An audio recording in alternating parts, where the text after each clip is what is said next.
नमस्कार दोस्तों हिंदुस्तान अखबार में आज 19 जून को एक छोटी सी खबर छपी हुई है।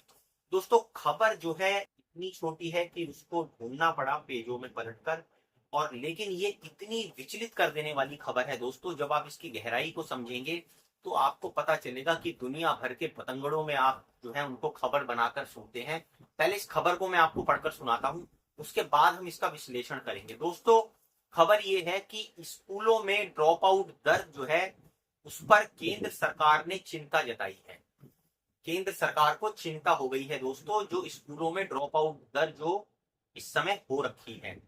दोस्तों इस खबर के अनुसार जो है केंद्र सरकार ने बिहार, कर्नाटक, आंध्र प्रदेश, हरियाणा, झारखंड, मध्य प्रदेश, दोस्तों इन राज्यों के साथ साथ टोटल 1 दर्जन राज्यों के अंदर राज्यों में जो माध्यम स्तर पर जो स्कूल छात्रों के स्कूल छोड़ने की जो दर है, मतलब माध्यमिक लेवल पर ही जो स्टूडेंट स्कूलों को छोड़कर चले जाते हैं, अपनी पढ़ाई को डिसकंटिन्यू कर देते हैं, नहीं करते हैं, उसकी दर पर चिंता जताती है। आप देखिए केंद्र सरकार ने इन राज्यों को कहा है कि जो एनईपी है, कहने का मतलब यह है कि नई राष्ट्रीय शिक्षा नीति है, उसके जो 2020 में निर्धारित मानक थे उसके अनुरूप जो ड्रॉप आउट दर है उसको कम करने के लिए विशेष कदम उठाने का सुझाव दिया है।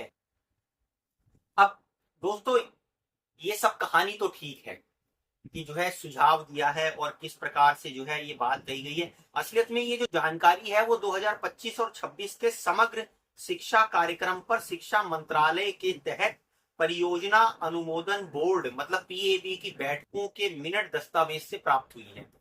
अब ये खबर दोस्तों क्योंकि छोटी है, इतनी दिखाई नहीं देती है, लेकिन आप और हम याद कर सकते हैं नोटबंदी से पहले रघुराजम जो आरबीआई के उस समय के गवर्नर थे, उन्होंने सरकार को एक चेतावनी दी थी कि इस नोटबंदी से इतनी जो है आर्थिक हालात खराब होंगे कि लोगों को अपने बच्चों को स्कूलों से निकालने तक की नौबत आ जाएगी।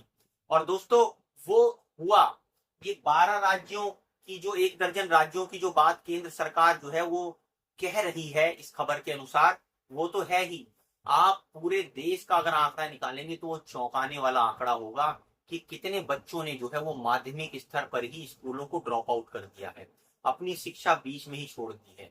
अब ये देखिए आप जो प्राइवेट स्कूल में जो ढंग के पढ़ने वाले जो बच्चे थे, वो धीरे धीरे दोस्तों कम फीस वाले प्राइवेट स्कूलों में उन्होंने अपने बच्चों को डाला, और जो कम फीस वाले प्राइवेट स्कूल थे उन्होंने गवर्नमेंट स्कूलों में शिफ्ट किया है, और जो गवर्नमेंट वाले थे बहुत सारे उन्होंने सीधे ही ड्रॉप आउट कर दिया है।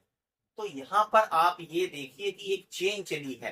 केंद्र सरकार के पास क्योंकि सारे आंकड़े आते हैं, स्थिति कितनी भयानक थी ये तो दोस्तों आपको अपने रोजमर्रा के जब आप अनुभव लेके देखेंगे, लोगों से बात करके देखेंगे तो आपको पता चल जाएगा। लेकिन आप सोचिए जब देश का भविष्य स्कूलों में पढ़ाई बीच में छोड़कर ड्रॉप आउट करता है तो क्या करेगा वो, क्यों आखिर उसको छोड़नी पड़ रही है। आप अपने दिल पर हाथ रखकर पूछिए। उसका एक ही कारण है आर्थिक तंगी, बहुत बड़ा एक कारण आर्थिक तंगी। उस आर्थिक तंगी के कारण माँ बाप जो है बच्चों को आगे पढ़ा पाने में असमर्थ हो रहे हैं, और वो बच्चे जो है आप देखिए शिक्षा को छोड़कर, पढ़ाई को छोड़कर किसी छोटे मोटे काम में लग जाते हैं और कमाई के साधनों में लग जाते हैं।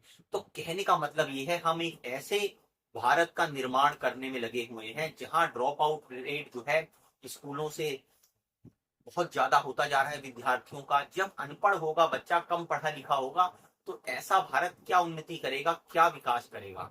दोस्तों आप कमेंट कर कर जरूर बताइए कि आपको इस खबर में क्या लगता है कि इस खबर के अनुसार क्या सच में बहुत सारे बच्चों ने ड्रॉप आउट माध्यमिक स्तर के स्कूलों में किया है या नहीं।